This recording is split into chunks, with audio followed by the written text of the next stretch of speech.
नामे हुसैन मुनामे गुलामे गुलामाने हुसैन शाहस्ते हुसैन बादशाहस्ते हुसैन दीन हस्ते हुसैन दीने पना हस्ते हुसैन सरदर्द नदर दस्त दर्द याजीद हक के बिना ला इलाहा हस्ते हुसैन।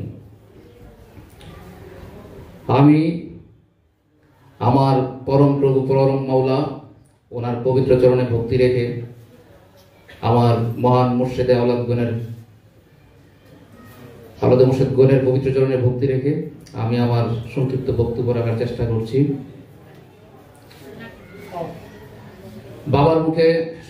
বাবার পবিত্র মুখে শুনেছিলাম বাবা বশরে হাফির একটা কথা, পীর মানা সহজ, আল্লাহ মানা সহজ, কিন্তু পীর মানা বড়ই কঠিন। ইতিহাস থেকে জানতে পেরেছি মোহাম্মদকে মানা যতটুকু সহজ তার চেয়ে বেশি কঠিন ছিল তার স্থলাভিষিক্ত মাওলা আলীকে মানা। বর্তমান বাস্তবতার নিরিখে আরেকটি অভিজ্ঞতা হলো বাবা জাহাঙ্গীরকে গুরুরূপে মানা যতটুকু সহজ তার চেয়ে অনেক বেশি কঠিন তার মনোনীত মাওলা বাবা বেদমওয়ারসিকে মানা। তো আমার প্রিয় ভাই বোনেরা, আমরা এই ব্যাপারে একটু সতর্কতা অবলম্বন অবশ্যই করা উচিত গুরুত্বের সাথে। সে যাই হোক, আমি আজকে একটু অন্য বিষয়ে একটু কথা বলতে চাই। বাবা জাহাঙ্গীরের যে দর্শন সেটা হচ্ছে ধর্মতত্ত্বের সূক্ষ্ম দর্শন, হাকিকি দর্শন। মেজাজির সাপেক্ষে হাকিকি ভাব দর্শনটিকে তিনি খুব চমৎকারভাবে 28টি কিতাবের মাধ্যমে আমাদের সামনে রেখে গেছেন। সে যাই হোক, আজকে আমি খুব স্বল্প সময়ের মধ্যে একটা বিষয় আমি তুলে ধরতে চাই। সেই বিষয়টা হচ্ছে উদ্দেশ্যযুক্ত অনুষ্ঠান সর্বস্ব মৌলবাদের একটা আকীদা বা বিষয় নিয়ে। এটার মধ্যে আমি একটু আঘাত করতে চাই। আমি কোনো ব্যক্তি সত্তার উপর কোনো আঘাত করছি না, আমি একটা মতাদর্শের মধ্যে আঘাত করছি। সেটা কি? অনুষ্ঠান সর্বস্ব উদ্দেশ্যযুক্ত মতাদর্শ বললাম, ওহাবি সালাফি বললাম না। তাদের ইবাদতের মূল উদ্দেশ্য জান্নাত এবং জান্নাত লাভ এবং জাহান্নাম থেকে মুক্তি পাওয়া। তো জান্নাত জাহান্নাম দুইটাই ভোগ, একটা শাস্তি ভোগ আর একটা পুরস্কার শান্তি ভোগ। কিন্তু তারা বেমালুম ভুলে গেছে। আমি তারা সূরা আর-রহমানের মধ্যে 26-27 আয়াতে যেভাবে বলা হচ্ছে কুল্লু মান আলাইহা ফান ওয়া ইয়াবকা রাব্বুকা যুল জালাল ওয়াল ইকরাম, এই যে আয়াতটি তারা যেভাবে ব্যাখ্যা করেন বা বিশ্লেষণ করেন, আমি তাদের সেই ব্যাখ্যা বিশ্লেষণ দিয়ে তাদেরকে বলছি। আমাদের এর আগে যে বাবা বেদমওয়ারসি বাবার একজন আদরের একজন বক্তা ছিলেন মাওলানা জাফরি, তো উনি ওখানে খুব সুন্দরভাবে সূক্ষ্মভাবে ব্যাখ্যাটা করেছেন, কিন্তু আমি এটাই ভাবে করছি না। আমি এই মৌলবাদীদের যে ব্যাখ্যা বিশ্লেষণ সেটা দিয়ে বলছি। কুল্লু মান আলাইহা ফান, এই আয়াত দ্বারা তারা বলে থাকে সমগ্র সৃষ্টি ধ্বংস হয়ে যাবে, একমাত্র আপন রবের জালালি ও কেরামতওয়ালা চেহারা ব্যতীত সবকিছু ধ্বংস হবে। তারা কি জানে না জান্নাত জাহান্নাম সৃষ্টি? কুল্লু মান আলাইহা ফান, সমগ্র সৃষ্টি ধ্বংস হবে। আমরা জানি আল্লাহ হাইয়ুল কাইয়ুম, চিরঞ্জীব চিরস্থায়ী, একমাত্র চিরঞ্জীব চিরস্থায়ী অবিনশ্বর। আমরা যদি আল্লাহ ব্যতীত অন্য কাউকে অবিনশ্বর রূপে যদি কোনো সৃষ্টিকে আমরা গ্রহণ করতে চাই, তাহলে সূরা আর-রহমানের সেই 26-27 আয়াত দুটি বিভ্রান্তির ঝুড়িতে পরিণত হয়। সেটা আপনাদেরই কথা। কুল্লু মান আলাইহা ফান, তো সবকিছুতে সৃষ্টি যদি ধ্বংসই হয়ে যায়, জান্নাত জাহান্নাম তো সৃষ্টি, তাহলে ওটার জন্য আপনারা লিপ্ত হয়ে আছেন। কিন্তু যে উদ্দেশ্যে, যে জিনিসটার জন্য আল্লাহ আমাদেরকে সৃষ্টি করেছেন, সেটা একবারও আমরা খুঁজে দেখার চেষ্টা করলাম না। বিষয়টি কি আসলে জান্নাত জাহান্নাম কোন সৃষ্টি একে লাভ করার উদ্দেশ্যে আমাদের কর্ম হওয়া উচিত, সেটা একবার বুঝতে চাইলাম না। পবিত্র কোরআনের এক জায়গার মধ্যে আল্লাহ পাক বলতেছেন সুন্নাতুল্লাহি লা তাবদিলা, যে আল্লাহর বিধানে কোনো পরিবর্তন নাই। আরেক জায়গায় বলতেছে সুন্নাতুল্লাহি লা কালিমাতুল্লাহ, আল্লাহর কথায় কোনো পরিবর্তন নাই। আচ্ছা, মেনে নিলাম আপনাদের জান্নাত জাহান্নাম চিরস্থায়ী হবে, মেনে নিলাম আমি। বাবা আদম আলাইহিস সালামকে যখন জান্নাতে রাখলেন, ওয়াজটা আমি আপনাদের অ্যাঙ্গেল থেকে করতেছি, বলা হলো তুমি যা ইচ্ছা তা ভোগ করো, কিন্তু খবরদার ওই নিষিদ্ধ বৃক্ষের কাছে যাও না, ওই গন্ধম বৃক্ষের স্বাদ গ্রহণ করো না। এমন একটা নিষিদ্ধ অবৈধ হারাম যাকে ভক্ষণ করা, সেই রকম একটা অবৈধ গাছ আল্লাহ পাক জান্নাতে রেখে দিয়েছেন। অথচ জান্নাতের মধ্যে কোনো ফাহেসা থাকবে না, অশ্লীলতা থাকবে না, অপবিত্রতা থাকবে না। অথচ একটা কেমন একটা অপবিত্র নিষিদ্ধ একটা বৃক্ষ জান্নাতের মধ্যে আল্লাহ পাক রোপণ করে রেখেছেন। মহান আল্লাহ পাকের শত শত খুব গভীর গুরুত্বের সাথে হযরত আদম আলাইহিস সালামকে নিষেধ করার পরও তিনি সেই গন্ধমের স্বাদ গ্রহণ করলেন। আচ্ছা, সেই গন্ধম গাছটি কি বেহেশত থেকে উপড়িয়ে ফেলা হয়েছে? কোরআনে কি এমন কোন দলিল আছে? কেউ কি বুকে হাত দিয়ে বলতে পারবেন পবিত্র কোরআনে বা হাদিসে এরকম আছে যে গন্ধম গাছটি বেহেশত থেকে উপড়িয়ে ফেলা হয়েছে? আল্লাহ প্রথমে বলে রেখেছে আমার কথায় আমার বিধানে কোনো পরিবর্তন নাই। আল্লাহ সংশোধনবাদী নয়, আমরা সংশোধনবাদী। আমরা ভুল করব, ভুল বুঝতে পারবো, সংশোধন হব, কিন্তু আল্লাহ পাকের মধ্যে কোনো ভুল নাই।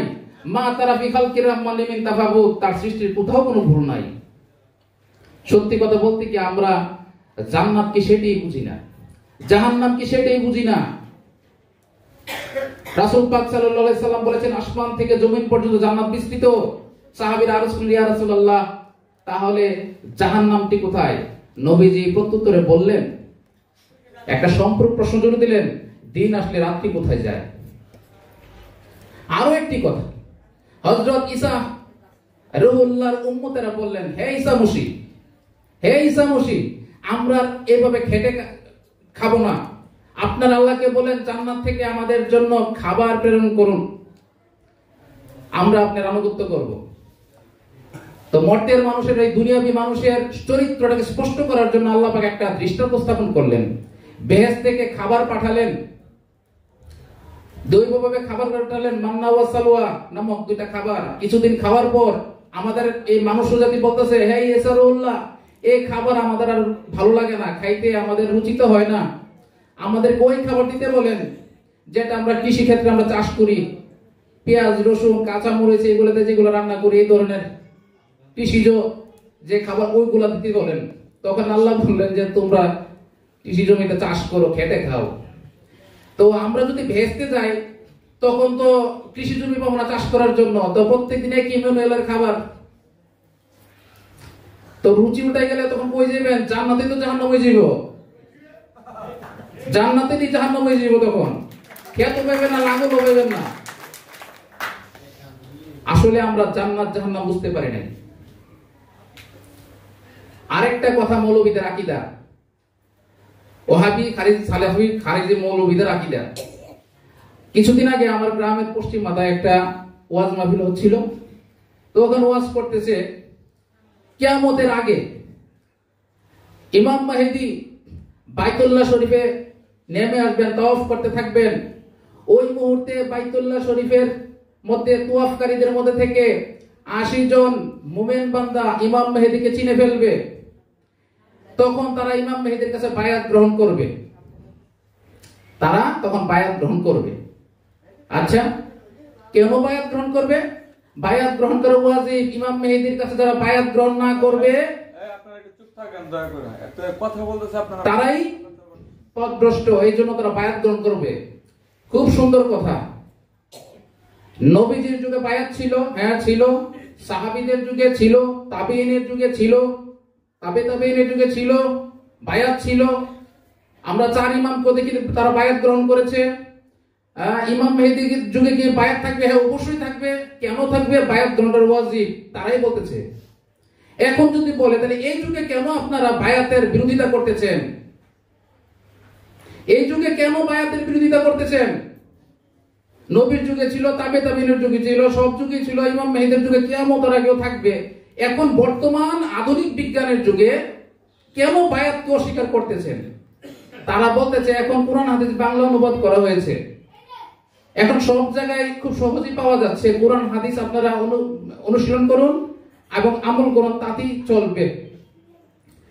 নবীজির যুগে নবীজি বর্তমান, কোরআন বর্তমান, তবুও বায়াত ওয়াজিব ছিল। রাসূলুল্লাহর সাহাবীরা বর্তমান, কোরআন বর্তমান, তখনও বায়াত ওয়াজিব ছিল। তারা তো আরবি জানতো, তারা খুব ভালো করে আরবি জানতো, তবুও কেন বায়াত ছিল? আজকে আমি সেই কথাটাই বলবো। তার আগে ছোট্ট একটা উপমা দিয়ে নেই। আমাকে খুব সংক্ষিপ্ত একটা সময় দিয়েছে, এর মধ্যে এটা আলোচনা করা সম্ভবপর না। আমি সংক্ষেপে বলে দিই গুরুর যে বিষয়টা। একটা ক্লাস 1 এর একটা ছাত্র,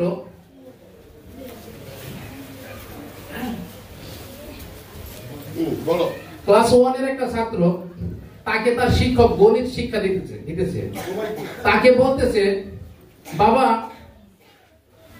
তোমার মা তোমাকে 2টা আম দিল এবং তোমার বাবা তোমাকে 2টা আম দিল, তোমার কাছে এখন মোট কয়টা আম আছে? স্যার, আমার কাছে মোট 5টা আম আছে। আর কি কয়? তখন আবার বলতেছে, তুমি ভালো করে বুঝো, তোমার মা তোমাকে 2টা আম দিল, তোমার বাবা তোমাকে 2টা আম দিল, এখন তোমার কাছে মোট কয়টা আম আছে? স্যার, 5টা আম আছে। তখন শিক্ষক চিন্তা করলো, উপকরণটা একটু ঘুরাইয়া দিই। মনে করো তোমার মা তোমাকে 2টা পেন্সিল দিল, তোমার বাবা তোমাকে 2টা পেন্সিল দিল, এখন তোমার কাছে মোট কয়টা পেন্সিল আছে? ওই ছাত্রটা বলতেছে, স্যার, এখন আমার কাছে 4টা পেন্সিল আছে। স্যার, এটা কি একটা অদ্ভুত একটা ব্যাপার? আমের কথা জিজ্ঞেলে 5টা কয়, পেন্সিলের কথা অন্য কিছু কথা জিজ্ঞেলে 4টা কয়। তখন খেয়াল করে দেখি কি, এই বাচ্চার প্যান্টের পকেটে একটু উঁচা দেখা যাইতেছে। তো বাবা, তোমার পকেটে কি? আম। বের করে তো দেখি কি একটা আম। তো এই বাচ্চার পকেটে আগেই আম ছিল একটা, যার কারণে শিক্ষক বারবার তাকে সঠিকটা বোঝানোর পরও সে বলছে 5টা আম। ঠিকই তো আছে, তার পকেটে একটা আম, মাই দিছে 2টা আর বাবা দিছে 2টা, মোট 5টা আম তো হইছেই। হিসাব কিভাবে মিলবো? আমরা তো আগেই একটা আম অন্তরে ঢুকাই রাখছি, দুনিয়া নামক একটা আম অন্তরে ঢুকাই রাখছি, হিসাব মিলবে কি করে? উদুনি আস্তাজিব লাকুম, উদুনি আস্তাজিব লাকুম, আমাকে একা ডাকো, আমি সঙ্গে সঙ্গে তার জবাব দেব। আপনি নকশবন্দিয়া হন, আপনি কাদরিয়া হন, আমার এই কথাটা মনোযোগ দিয়ে শুনবেন। এই বাংলাদেশের যত তরিকতের লোক আছে, আপনি কাদরিয়া, চিশতিয়া, নকশবন্দিয়া, মুজাদ্দিদিয়া, যত বড় তরিকার লোকই হন, যদি সত্যবোধ যদি অর্জন করতে না পারেন, তাহলে আপনার সম্পূর্ণটাই অসার খাটনি, বেহুদা কর্মযোগ্য, আর কিছুই না।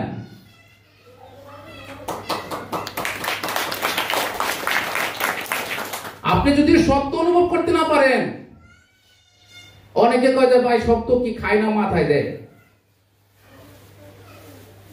সত্য একটা ভূত, নিজের মনের খাহিশিয়াত সমস্ত কামনা বাসনা রহিত হয়ে গেলে যেটুকু অবশিষ্ট থাকে, সেই ভূতটাকে সত্য বলা হয়। সেই ভূত দ্বারাই নামাতের মাঝখানে একত্ব ভাবকে অনুভব করা যায়।